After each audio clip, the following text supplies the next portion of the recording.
host, Manny Morone.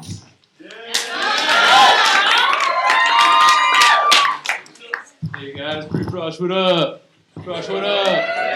Prefrosh, what up? Prefrosh, what up? Nothing. Nothing's up. You guys doing Prefrosh stuff? Shaking each other's hands and stuff? That's my most vivid memory from Prefrosh weekend. That's why it is. Very representative of what you end up doing here, actually. So take good note.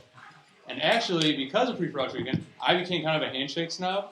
I won't shake someone's hand anymore if I know I'm not going to give a good one. If I just wash my hands, shake their hand, they're like, oh, he's got wet hands. Sweaty hands, nervous guy. Bad first impression. Shake hands, sopping wet, peed on his hands. Peed on his hands. Now you're the I think he pees on his hands guy.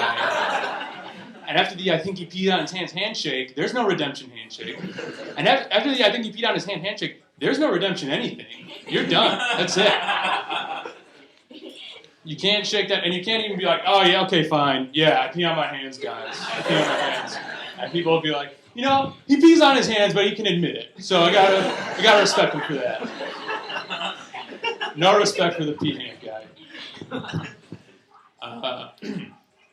Also, there's some things that I can get away with. I'm sorry. Some things you can get away with. Namely, I'm a big butt scratcher. I scratch my butt a lot, whatever. And if I'm going to give someone a handshake, then I don't want to give them the butt hand, because that's just rude. First impressions are everything. So what I've done, how are you? What I've started doing is I'll say, this is what I'll do. I'll say, Manny Morone, nice to meet you. Just scratch my butt. How you doing?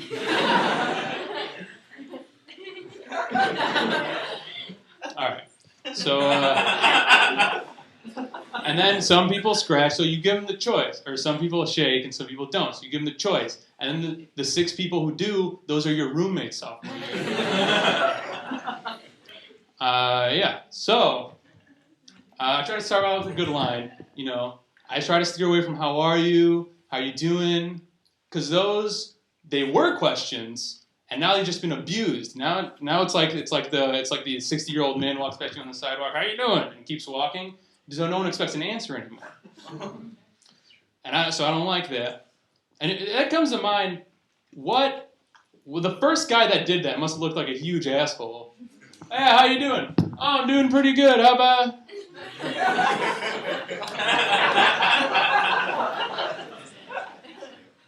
So yeah, I don't go with the how you doing, because if you say how are you, then I start thinking stuff like, you walk away, how are you? It's a rhetorical question. You wouldn't want me to answer in the first place. So in 5 minutes from there, I'm like, wait, what did he actually mean? How am I? How am I? Human, existing. Now I'm having an existential crisis because this bastard wouldn't wait 5 seconds for me to say I was doing okay. And now everyone's worse off. All because he had to use a question that wasn't a question to greet me. All right. And then I fall into the trap now because whenever someone introduces themselves, say, hi, my name's Pete. How are you? I say, fuck you, Pete. And that's a terrible impression because 1, you told the guy to fuck himself. And then 2, you follow that up by saying you won't fall into his existential trap question, which Pete doesn't know what that means. So now you're never going to be friends with Pete. Okay. That's that joke. Next joke. I was walking in the square, Harvard Square, for those of you new to the area. I saw a homeless guy. There's a lot of different kinds of homeless people in the square. There's the guitar playing homeless people. They love being homeless. Homeless people circles. Okay, so I saw this guy, and you could tell he was really down on his life. He was missing teeth, and not even the unimportant ones. The good ones.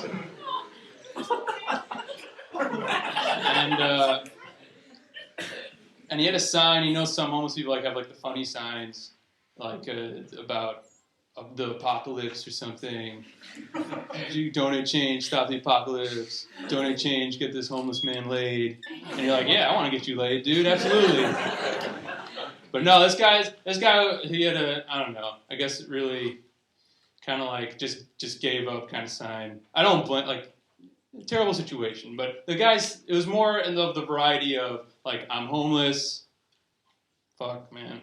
That was it. That was the message he was communicating to the public. And so, so now this last thing about him, most people would think, oh yeah, this guy's really, really down and out.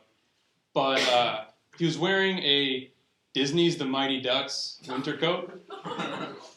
And I saw it, and this is the stupidest thing I probably thought of ever.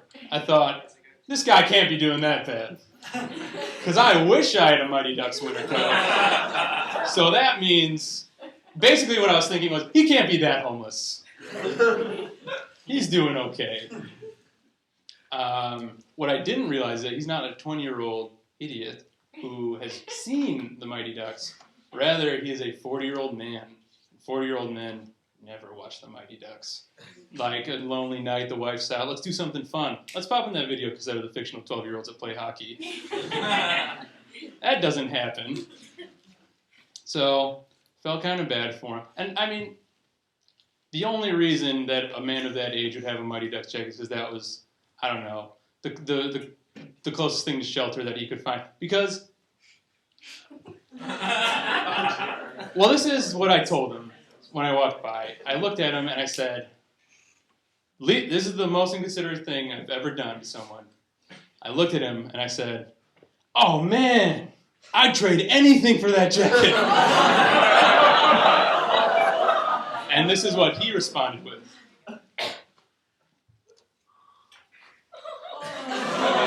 Immediately hopeful, and then immediately distraught. Because you know what he would trade for that jacket? A house. Yeah. Yeah. In fact, he would be ecstatic to trade it for a house. He wouldn't think about it for a second. And what I said I'd trade anything for it. He wouldn't think of it as like, he would go around to all his friends and say, you know that shitty jacket I used to have? You wouldn't believe what I traded it for. Yeah. And then I started thinking, how am I not homeless? I'm the guy who's trading the house for Mighty Ducks jackets. My value system consists of walking around, seeing something, being like, oh, that's cool. I look at my wallet. If I have $10 in it, that means I can afford it. And I purchase it immediately. So the other day, not the day I saw the homeless guy, the other day, I was in 7-Eleven with my friend, and I turned to him, and I'd forgotten my wallet. And I say, dude, can you buy me a Snickers bar? And he said, does it look like I'm made out of money? Which in itself isn't funny yet, so save the laughs. And then I thought, like, he's being kind of an asshole. Because I asked him for a Snickers. The implication there is that I'm really hungry. You know, this is a matter of life and death. This is personal starvation we're talking about. I didn't ask him for a Milky Way, slightly less satisfying than Snickers. I didn't ask him for Three Musketeers, arguably the least satisfying candy bar in 7-Eleven. No, I asked him for Snickers. I asked him for something satisfying, fulfilling. I asked him for the real shit. And he basically, do you think I'm made out of money? And let's say he was made out of money. That means I'd have to carve like a pound of flesh out of him in front of the cashier at 7-Eleven every time I want a Snickers. I'm not asking him for a Snickers in the first place. I can go back in at 7-Eleven after I do that. And, okay, so yeah, let's say, is he made out of hundreds or made out of singles? If he's made out of singles, we're only hanging out for like a week. Then I have to go trade like his bare skeleton into the junkyard or something, get a new friend that's made out of money, get to know that guy. That's awkward all over again. Shake hands and everything. Frankly, I hope he's not made out of money. All right, so thanks for listening, guys. I will